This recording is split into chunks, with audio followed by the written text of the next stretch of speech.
اعوذ باللہ من الشیطان الرجیم۔ پناہ مانگتا ہوں میں اللہ کی شیطان مردود سے۔ بسم اللہ الرحمن الرحیم۔ شروع کرتا ہوں اللہ کے پاک نام سے جو بہت بڑا مہربان نہایت رحم والا ہے۔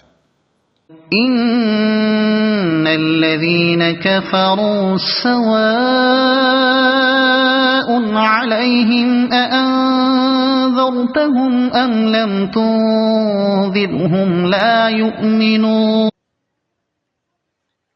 کافروں کو ڈرانا یا نہ ڈرانا برابر ہے، یہ لوگ ایمان نہ لائیں گے، یعنی وہ لوگ حق کو پوشیدہ کرنے اور چھپا لینے کے عادی ہیں، اور ان کی قسمت میں یہی ہے، نہ تو انہیں آپ کا ڈرانا سود مند ہے اور نہ ہی ڈرنا۔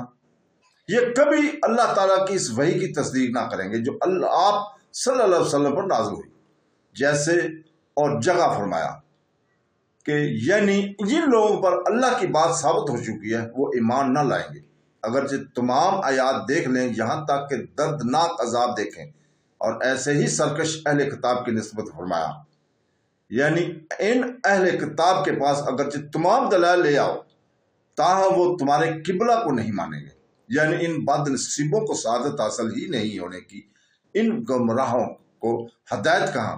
تو اے نبی صلی اللہ علیہ وسلم ان پر افسوس نہ کر، تیرا کام صرف رسالت کا حق ادا کر دینا اور پہنچا دینا ہے۔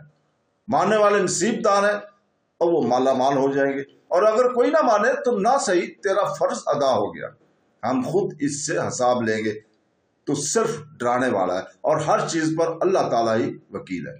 حضرت ابن عباس رضی اللہ تعالیٰ فرماتے ہیں کہ حضور پاک صلی اللہ علیہ وسلم کو اس بات کی بڑی ہی حرص تھی کہ تمام لوگ ایماندار ہو جائیں اور ہدایت کو قبول کر لیں، لیکن پروردگار نے فرما دیا کہ یہ سعادت ہر ایک کے حصے کی نہیں، یہ نعمت بڑھ چکی ہے، جس کے حصے میں آئی ہے وہ آپ کے مانیں گے، اور جو بدقسمت ہے وہ ہرگز آپ کی اطاعت کی طرف نہ جھکیں گے۔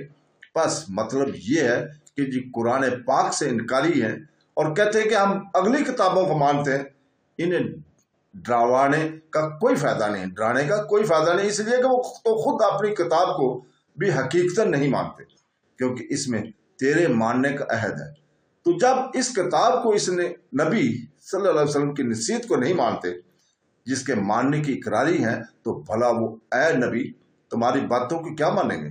ابو علیہ رحمۃ اللہ علیہ کا قول ہے کہ یہ آیت جنگ احزاب کے ان سرداروں کے بارے میں اتری ہے جس کی نسبت فرمانے باری تعالیٰ ہے کہ جو میں نے ہم نے بیان کی ہے وہ زیادہ زہر ہے، اور اس دوسری آیت کے مطابق ہے واللہ علم۔ اس حدیث پر جو ابن ابی تحتم کے حوالے سے ابھی بیان ہوئی ہے دوبارہ نظر ڈالیے، پہلے جملے کی تاکید ہے ان کا کفر نہ ٹوٹے گا۔ یہ بھی ممکن ہے کہ خبر ہو اس لیے کہ تقدیر کلام کفرو اور لا یغمنون ہے، اور سوغا علیم جملہ مفروضہ ہو جائے گا۔ صدق اللہ العظیم۔